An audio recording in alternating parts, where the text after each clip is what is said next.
Karibu sana mtumishi wa Mungu. Mungu akubariki sana. Asante. Bwana Yesu asifiwe mkutano. Amen. Bwana Yesu asifiwe mkutano. Amen. Yawezekana umekuja lakini moyo hauko sawa.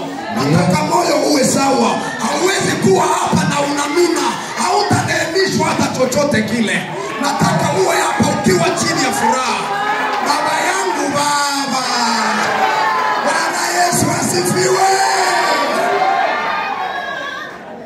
Asante sana. Kabla sijaita mwalimu wangu ili kuomba Mungu, acha nikosoe kidogo kwa kitu ambacho nimekaona hapa. Bwana Yesu asifiwe sana. Na ili nisiendelee, niombe kwa neema ya Mungu nisiendelee.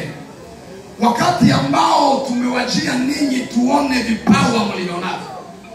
Mtu aitwe aimbe anatuimbia chorus. Tunaenda wapi? Leta viwango vya kile ambacho Mungu amekiweka ndani yako.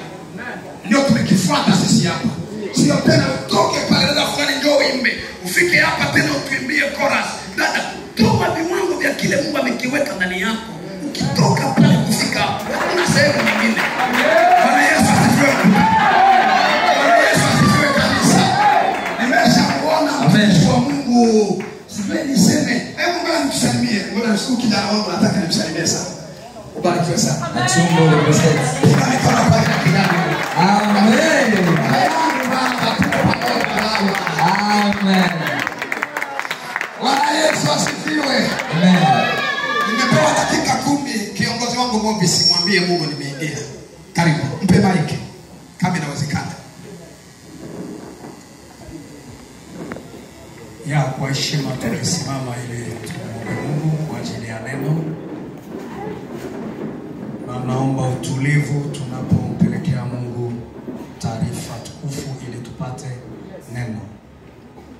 Bwana Yesu uliye chaguo letu daima, unayetuwazia mema kila itu. Asije mtu akaitoa taji yako. Akaitoa taji yako. Maana yake hivi, taji inaweza kutwaliwa usiposhika vizuri.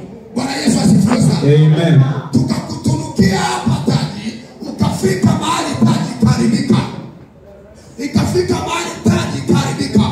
Yuko mtu mmoja ametoka Lubumbashi, alipata lisansi, alikuwa lisansi, lakini kufika na mkuta Mboko anafuga nguruwe. Yaani ile taji aliyoitunukiwa kule haina kazi.